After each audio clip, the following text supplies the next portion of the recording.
For a long time I used to go to bed early. Sometimes, when I had put out my candle, my eyes would close so quickly that I had not even time to say, "I'm going to sleep." And half an hour later, the thought that it was time to go to sleep would awaken me. I would try to put away the book which, I imagined, was still in my hands, and to blow out the light. I had been thinking all the time while I was asleep of what I had just been reading, but my thoughts had run into a channel of their own, until I myself seemed actually to have become the subject of my book. A church, a quartet, the rivalry between Francois I and Charles V. This impression would persist for some moments after I was awake. It did not disturb my mind, but it lay like scales upon my eyes and prevented them from registering the fact that the candle was no longer burning. Then it would begin to seem unintelligible, as the thoughts of a former existence must be to a reincarnated spirit. The subject of my book would separate itself from me, leaving me free to choose whether I would form part of it or no.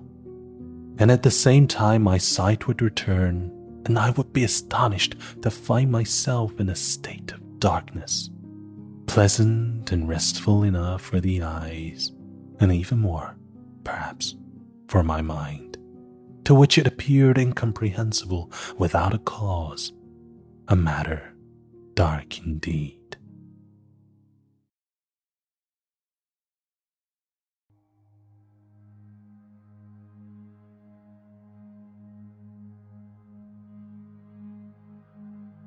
The splendid evil spirit stopped its negative wind in hollow and changed itself into a girl with a face as round as the moon and as pretty as a flower. Her brow was clear and her eyes beautiful. Her teeth were white and her lips red. In her left hand she held a blue earthenware pot, and in her right a green porcelain jar. She headed east towards the town priest. The holy monk rested his horse on a mountain and suddenly noticed a pretty girl approaching. The green sleeves over her jade fingers lightly billowed. Golden lotus feet peeped under her trailing skirt. The beads of sweat on her powdered face were dew on a flower. Her dusty brow was a willow in a mist. Carefully and closely he watched her as she came right up to him. While Sanzang was feeling so embarrassed, Monkey flared up again and struck at the evil spirit's face. The fiend, who knew a trick or two, used a magic way of abandoning its body.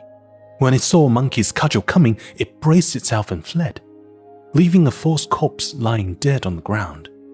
Sanzang shook with terror and said to himself, "That monkey is utterly outrageous. Despite all the good advice, he will kill people for no reason at all."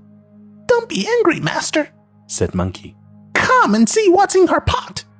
Thrice helped Sanzang over to look, and he saw that far from containing tasty rice, it was full of centipedes with long tails. The jar had held not weed balls but frogs and toads, which were now jumping around on the ground. Sanzang was now beginning to believe Monkey.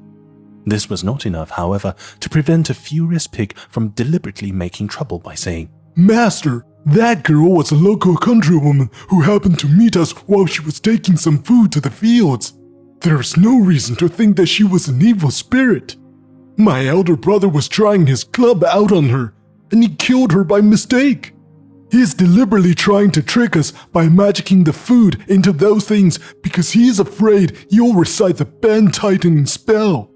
He's fooled you into not saying it." The splendid evil spirit landed its negative cloud, shook itself, and changed into an old woman in her 80s who was weeping as she hobbled along, leaning on a bamboo stick with a crooked handle. "This is terrible, master," exclaimed Pig with horror at the sight of her. "Her mother has come to look for her." "For whom?" asked the town priest. "It must be her daughter that my elder brother killed," said Pig. "This must be the girl's mother looking for her." "Don't talk nonsense," said Monkey. "That girl was 18 and this old woman is 80. How could she possibly have a child when she was over 60? She must be a fake. Let me go and take a look. The splendid monkey hurried over to examine her and saw that the monster had turned into an old woman with temples as white as frozen snow. Slowly she stumbled along the road, making her way in fear and trembling. Her body was weak and emaciated, her face like a withered leaf of cabbage. Her cheekbone was twisted upwards, while the ends of her lips went down. How can old age compare with youth? Her face was as creased as a pleated back. Realizing that she was an evil spirit, Monkey did not wait to argue about it, but raised his cudgel and struck at her head. Seeing the blow coming, the spirit braced itself again and extracted its true essence once more. The false corpse sprawled dead beside the path. Sanzang was so horrified that he fell off the horse and lay beside the path, reciting the band-tightening spell 20 times over. Poor Monkey's head was squeezed so hard that it looked like a narrow-waisted gourd. The pain was unbearable, and he rolled over towards his master to plead. Stop, master! Say whatever you like! I have nothing to say, Sanzang replied. If a monk does good, he will not fall into hell. Despite all my preaching, you still commit murder. How can you? No sooner have you killed one person than you kill another. It's an outrage. She was an evil spirit, Monkey replied. Nonsense, you ape, said the town priest. As if there could be so many monsters. You haven't the least intention of reforming, and you are a deliberate murderer. Be off with you. Are you sending me away again, master? Monkey asked. I'll go if I must, but there's one thing I won't agree to. What? Sanzang asked. Would that be? Master, Pig put in. He wants the baggage divided between you and him. He's been a monk with you for several years and hasn't succeeded in winning a good reward. You can't let him go away empty-handed. Better give him a worn-out tunic and a tattered hat from the bundle. The evil spirit, who had not been killed the second time Monkey hit it either, was full of admiration as it floated in midair. What a splendid monkey king, it thought. And what sharp eyes! He saw who I was through both my transformations. Those monks are traveling fast, and once they are over the mountain and 50 miles to the west, they'll be out of my territory. And all the fiends and monsters who catch them will be laughing till their mouths split. And I'll be heartbroken with sorrow. I'll have to have another go at tricking them. The excellent evil spirit brought his negative wind down to the mountainside and with one shake turned itself into an old man. His hair was as white as ancient bones, his temple as hoary as the star of longevity. Jade rang in his ears, and his eyes swam with golden stars.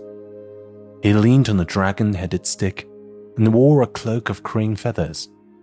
In his hand he fingered prayer beads while reciting Buddhist sutras. The town priest was shaking with terror on the back of his horse, unable to speak. Pig stood beside him and said with a laugh, That monkey is marvelous, isn't he? He's gone mad. He's killed 3 people in a few hours' journey. The town priest was just going to say the spell when Monkey threw himself in front of his horse and called out, Don't say it, master! Don't say it!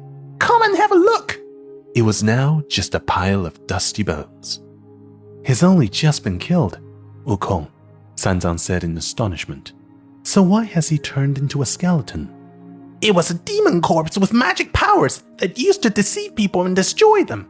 Now that I've killed it, it's reverted to its original form.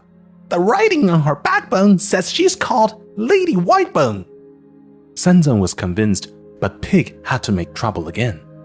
Master, he said, he's afraid that you'll say those words because he killed him with a vicious blow from his cudgel. And so he's made him look like this to fool you. The town priest, who really was gullible, now believed Pig, and he started to recite the spell. Monkey, unable to stop the pain, knelt beside the path and cried, Stop! Stop! Say whatever it is you have to say. Baboon, said Sanzang, I have nothing more to say to you. If a monk acts rightly, he will grow daily but invisibly, like grass in a garden during the spring. whereas an evildoer will be imperceptibly worn away day by day like a stone. You have killed 3 people, one after the other, in this wild and desolate place, and there is nobody here to find you out or bring a case against you. But if you go to a city or some other crowded place and start laying about you with that murderous cudgel, we'll be in big trouble and there will be no escape for us. Go back." "You are wrong to hold it against me, master," Monkey replied. "as that wretch was obviously an evil monster set on murdering you, but so far from being grateful that I've saved you by killing it, you would have to believe that idiot's tittle-tattle and keep sending me away. As the saying goes, you should never have to do anything more than 3 times. I'd be a low and shameless creature if I didn't go now. I'll go all right. But who will you have left to look after you?" "Damned ape," Senzang replied. "You get ruder and ruder. You seem to think that you are the only one. What about Pig and Friar's End? Aren't